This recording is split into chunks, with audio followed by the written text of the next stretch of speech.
মাইক্রোসফটের technical support executive পরিচয় দিয়ে প্রতারণা। মহেশতলায় বসে আমেরিকায় প্রতারণা চালানোর অভিযোগ। ভোররাতের অভিযানে কলকাতা পুলিশের সাইবার সেলের হাতে গ্রেফতার ৮ জন। মহেশতলার গ্রিনফিল্ড সিটি আবাসনের ফ্ল্যাটে ভুয়ো কল সেন্টার খুলে এই প্রতারণা চলত। মাইক্রোসফটের টেকনিক্যাল সাপোর্ট এক্সিকিউটিভ পরিচয় দিয়ে প্রতারণা চালাতো এবং মহেশতলায় বসে আমেরিকায় প্রতারণা চালানোর অভিযোগ উঠেছে। ভোররাতের অভিযানে কলকাতা পুলিশের সাইবার সেলের হাতে গ্রেফতার ৮ জন। মহেশতলার গ্রিনফিল্ড সিটি আবাসন তারই ফ্ল্যাটে ভুয়ো কল সেন্টার খুলে প্রতারণার ফাঁদ বেছানো হয়েছিল। এ নিয়ে বিস্তারিত জানবো, কথা বলবো আমাদের প্রতিনিধি প্রকাশ সিনহার সঙ্গে। প্রকাশ, কি জানতে পারছো? দেখো, কলকাতা পুলিশের সাইবার পুলিশ স্টেশন তারা কিন্তু একটি মামলা রুজু করেছিল এবং সেখানে তদন্তে যেটা জানা যাচ্ছে যে টেকনিক্যাল সাপোর্ট দেওয়া করে মহেশতলা যে থানা এলাকা সেখানে কিন্তু একাধিক ব্যক্তির একটা ছিল। টেকনিক্যাল সাপোর্ট দেওয়ার নাম করে তারা কিন্তু আমেরিকার বাসিন্দাদের সাপোর্ট দেওয়ার নাম করে একটা কল সেন্টার চালাতো এবং মাইক্রোসফট এবং আমেরিকায় একাধিক কোম্পানির নাম করে তারা কিন্তু টেকনিক্যাল সাপোর্ট দেবে বলে ফোন করতো। ফোন করে তাদের কাছ থেকে কোটি কোটি টাকা প্রতারণা করতো। এই র্যাকেট সামনে আসার পর তদন্তকারী তারা ইতিমধ্যে। প্রকাশ, তোমার কথা আমরা স্পষ্ট করে শুনতে পারছি না। আমরা যেমনটা জানতে পারছি, পুলিশ সূত্রে জানা যাচ্ছে ধৃতরা আমেরিকার বিভিন্ন প্ল্যাটফর্মে ভুয়ো কাস্টমার সাপোর্ট নম্বর প্রচার করত এবং কেউ যোগাযোগ করলে মাইক্রোসফটের টেকনিক্যাল সাপোর্ট কর্মী সাজত জালিয়াতরা। নিজেদের পরিচয় গোপন রাখতে উন্নত ভিপিএন ব্যবহার করত এই সাইবার প্রতারকরা। অভিযানে 5টি ল্যাপটপ, 2টি ওয়াইফাই রাউটার, 12টি মোবাইল ফোন এবং ডিজিটাল নথি উদ্ধার হয়েছে। কলকাতা পুলিশের সাইবার সেলের হাতে গ্রেফতার ৮ জন।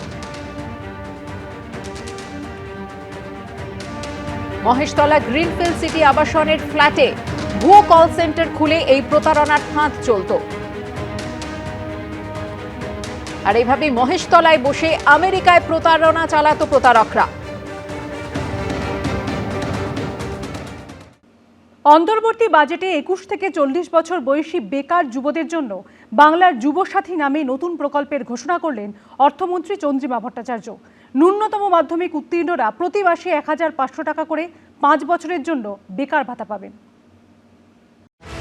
সামনেই বিধানসভা ভোট। লক্ষ্মীর ভাণ্ডারের পর এবার বেকার যুবদের সামাজিক সুরক্ষার জন্য নতুন প্রকল্প ঘোষণা করল তৃণমূল সরকার। ভোটের আগে অন্তর্বর্তী বাজেটে বেকার যুবদের জন্য নতুন প্রকল্পের ঘোষণা করলেন অর্থমন্ত্রী চন্দ্রিমা ভট্টাচার্য। প্রকল্পের নাম বাংলার যুবসাথী। ন্যূনতম মাধ্যমিক উত্তীর্ণরা এই প্রকল্পের সুবিধা পাবে। প্রতি মাসে ১৫০০ টাকা করে এই বেকার ভাতা পাওয়া যাবে 5 বছরের জন্য।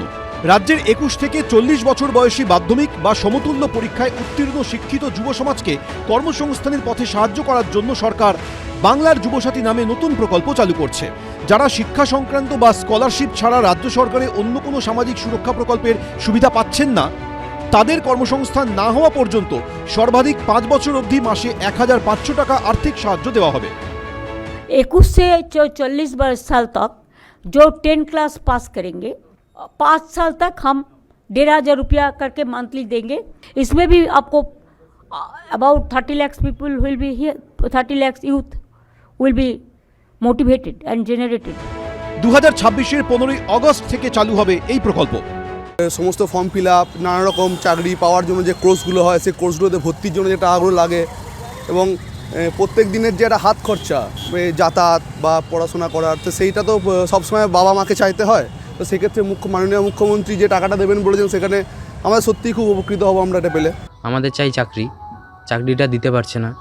বাম আমলে একসময় বেকার ভাতা দেওয়া হতো। ক্ষমতায় আসার পর 2013 সালে যুব উৎসাহ প্রকল্পের সূচনা করেছিলেন মমতা বন্দ্যোপাধ্যায়। পরে তার নাম হয় যুবশ্রী।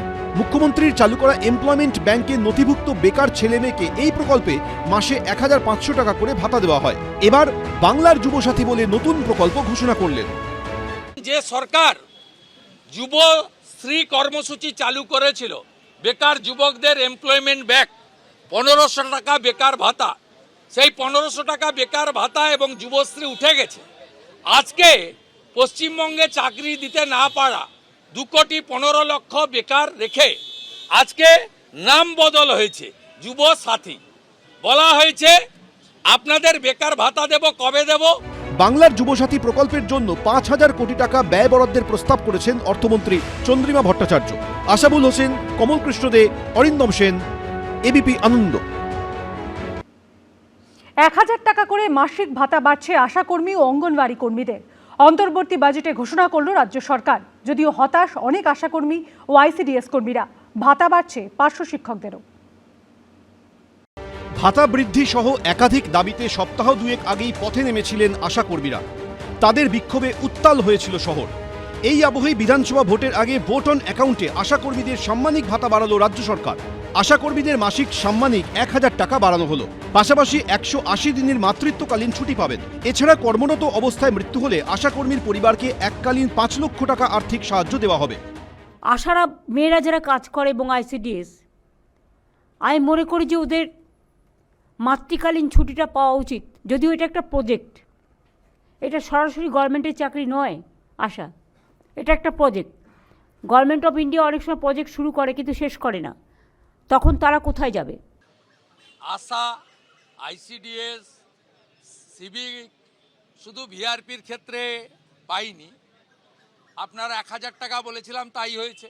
আশাকর্মীরা যে পথে নেমেছিলেন তাদের অন্যতম দাবি ছিল ন্যূনতম 15,000 টাকা মাসিক বেতন দিতে হবে, যেখানে বর্তমানে তারা পান 5,250 টাকা।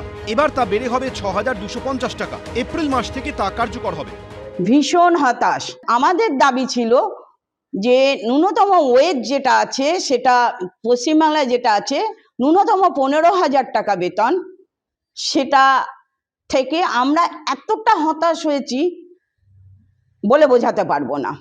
এতে আমরা একেবারেই খুশি না, মানে ধিক্কার জানাই। ন্যূনতম 26,000 টাকা বেতন সহ বিভিন্ন দাবিতে পথে নেমেছিলেন অঙ্গনওয়াড়ি কর্মীরাও। এদিনের বাজেটে আশাকর্মীদের পাশাপাশি আইসিডিএস বা অঙ্গনওয়াড়ি কর্মী ও সহায়কদের মাসিক সাম্মানিক বাড়ানো হয়েছে। তাদেরও মাসিক সাম্মানিক 1,000 টাকা বাড়ানোর প্রস্তাব দেওয়া হয়েছে।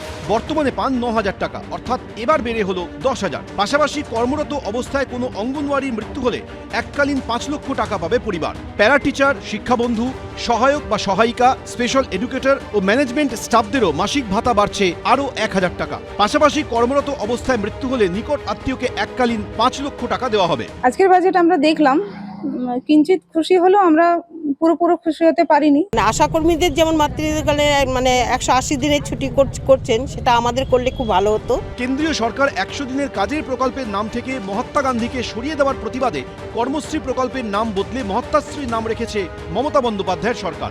এবার সেই প্রকল্পে প্রত্যেক জব কার্ড হোল্ডারদের জন্য বছরে কম করে 100 দিনের কাজ নিশ্চিত করা হয়েছে। এর জন্য আগামী অর্থবর্ষে 2,000 কোটি টাকা বাজেট বরাদ্দের প্রস্তাব দেওয়া হয়েছে।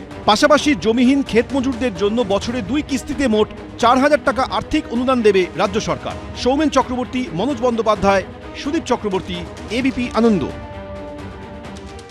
এবিপি আনন্দ, এগিয়ে থাকে, এগিয়ে রাখে।